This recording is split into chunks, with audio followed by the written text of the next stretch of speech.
Hey guys, welcome back to another What's for Dinner video. This week we have a very busy week, so we're going to be doing a lot of easy meals, but tonight I actually can cook. So as you can see, we've already gotten started. Let me show you what we're doing. So we're going to be making some mashed potatoes. So I've got some little yellow potatoes boiling here, and then we're also going to be making a cheesy garlic chicken. So I've got some butter melted here. I had taken off the heat because it was going a little nuts. And I'm just going to add in some garlic here. I am following a recipe for both of these, but as usual, I tend to venture off of the recipe a little bit, so I will have them linked for you. We're gonna let that cook for a couple minutes. All right, I've already taken the butter and garlic off the stove to cool. Let's get our other mixture together. I'm cutting the recipe about in half. The recipe is for chicken tenders. I'm just using chicken breast, so I'm just kind of guessing, but what else is new? We're gonna add about a half a cup of breadcrumbs, quarter cup of Parmesan cheese. Need to shake this up and loosen it. Add a quarter cup of that. About 3/4 cup of cheddar cheese. I don't know, I just have some left over from the other night when we shredded up cheese, so that's definitely not enough, but I think it's gonna be fine and plenty flavorful. Then I'm gonna add in a 1/4 teaspoon of salt, 1/4 teaspoon of dried parsley, and a 1/4 teaspoon of oregano. Mix this up here. I'm gonna go check on my potatoes really quick. You want the potatoes to be softened, let's see, until just fork tender. You don't want them too soft. I don't think they're gonna be ready yet, but I'm gonna just check on them. Then we'll come back and work on this chicken some more. All right, the potatoes are already fork tender, so I took them off the heat, drained them, and just tossed them in a little bit of olive oil so they wouldn't like burn or anything to the bottom of the pan or the pot, because that's gonna still be hot. So I'm gonna clean up this stuff real quick and grab my chicken.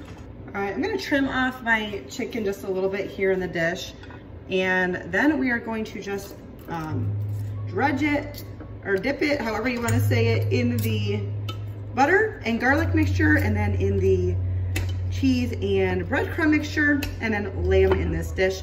Again, the recipe calls for chicken tenders, so it says that it'll cook in like 8 to 10 minutes.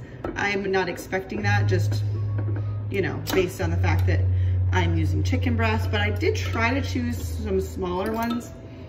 Anyways, I'm also going to dry off any juice. There's a lot of liquid in here because these were frozen. So I'm probably just going to stick a paper towel in there to do that with.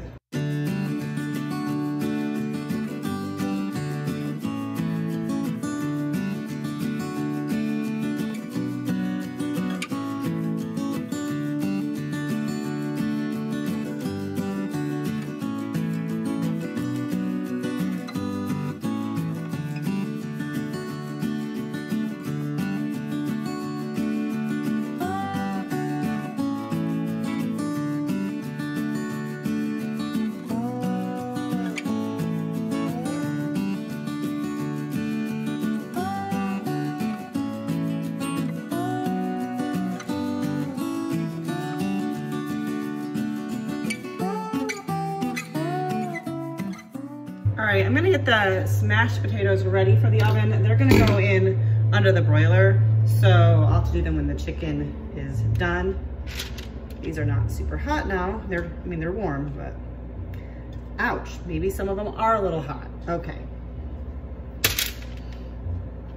All right, so the goal is mashed potatoes, not mashed potatoes. So I like to use a flat bottom glass, and you gently push. You don't want to get it to smithereens.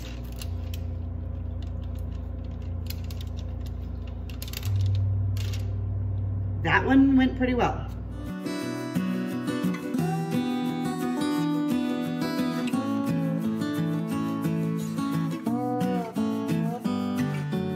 I did that pretty good. I usually end up destroying them. This one came apart a little bit, but not bad. We've got a little bit of garlic in tonight's dinner, just a little bit. Okay, so I've got some melted butter. I'm using unsalted butter. There's enough flavor and salt and all the other things going on, plus I'm running low of salted butter, so I've got lots of unsalted. I melted that. I actually had to thaw that because I keep my extra butter in the freezer. Let's see, so I added in some garlic. And we want to add in some parsley. We're gonna mix this together. I'm holding this with a napkin because it's a little hot. Okay, now we're going to, it says to pour the mixture over each potato. So I'm gonna do that with my spoon.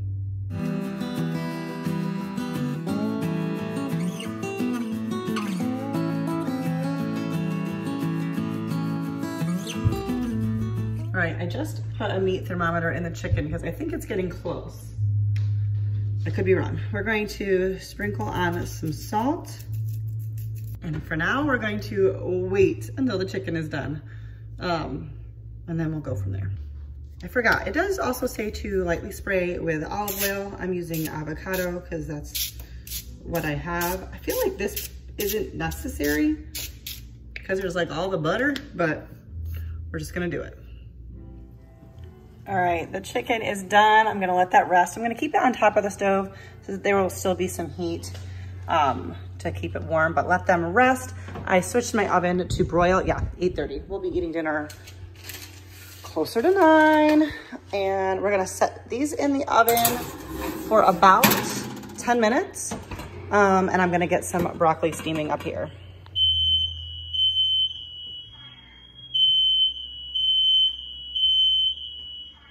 As I expected, the parchment paper does tough under the broiler.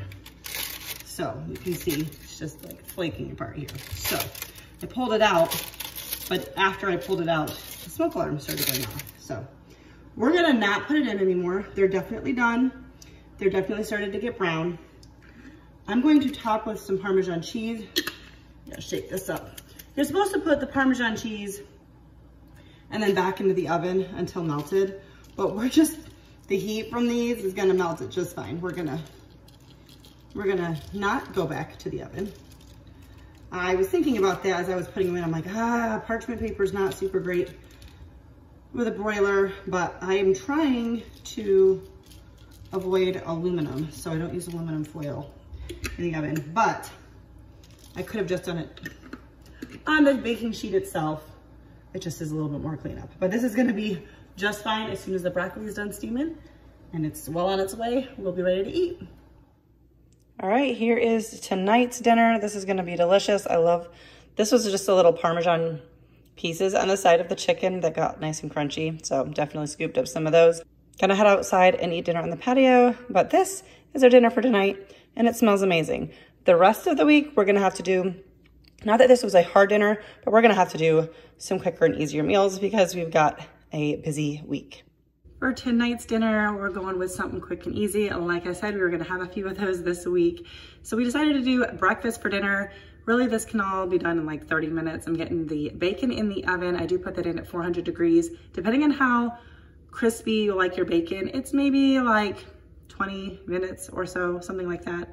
And then we're gonna have some French toast. So I am doing all of my eggs at once. I've got my eggs for scrambled eggs and then my eggs in the dish for my French toast. Add some milk, some vanilla, and then I dropped my fork in the mixture. And then we added in some cinnamon and mixed that all together. I'm using some Italian bread that I had previously purchased at Aldi on clearance and just had put that in the freezer. It was like $2 off, I think.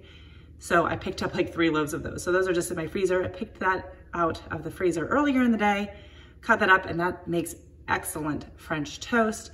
This day I had gone grocery shopping and done errands, so I knew I wanted a pretty easy meal. And what I like to do is as I'm done with my French toast, I do pop that in the oven at a low temperature just to keep it warm while I make the rest of it. And we had French toast, bacon, and scrambled eggs for dinner on this night. And it was really, really good.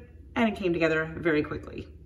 All right, so for the remainder of the week, I knew that we were going to be very busy and very exhausted come the end of the day. We had kind of like what would be like a VBS for our church, and it was outside at a park, and it was very hot. And we had the opportunity to eat, like during like the setup, our church was feeding all of the volunteers, but we were just too hot to eat. So I decided I wanted to prep the food ahead of time. So I knew I wanted to do something taco related. So I just cooked up a bunch of taco meat, seasoned it with taco seasoning and some crushed red pepper flakes. And I just did this earlier in the day. And I also did enough for two of the nights. And I just chopped up a bunch of lettuce and tomato, all of that, just got everything prepped. You know, when you're trying to eat at home, but you've got a busy schedule, you sometimes just have to do a little bit of prep. And I didn't want us to be tempted to grab a pizza on the way home or anything like that. I wanted to make sure we were eating fairly balanced meals, which you'll see is not the case in all of them. But when we're busy like that, I know for me, my body wants to just get sick because of just fatigue and all of that. And so I was like, just trying to take care of myself and make sure that that didn't happen. And by doing all of this prep ahead of time, we had plenty, we were still able to eat at home and still eat a good meal. This, I clumsily grated my hand. So I had to stop, bandage up my hand, clean my cheese grater, and throw out the cheese because I didn't want to eat any flesh. So that was annoying. Anyways, did all of this ahead of time.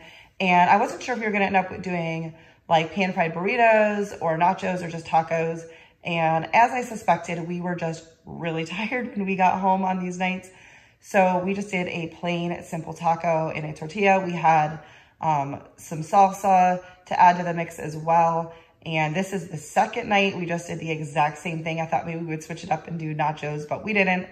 And then the last night I was going to make up some chicken and do chicken salads, and we decided to just do cereal.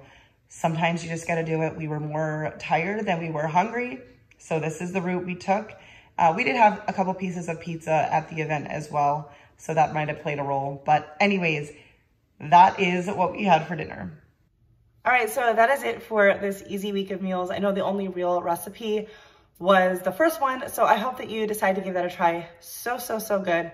But I also wanted to just share with you some simple ideas and ways to prep ahead of time to make sure that you're still eating at home, not just getting takeout, spending that extra money if you don't have to, even when you have busy days. This doesn't happen for us very often where we have a bunch of things going on in the evening, but occasionally it happens, and we were determined to still eat at home and knew that we were going to be too tired to prepare when we got home.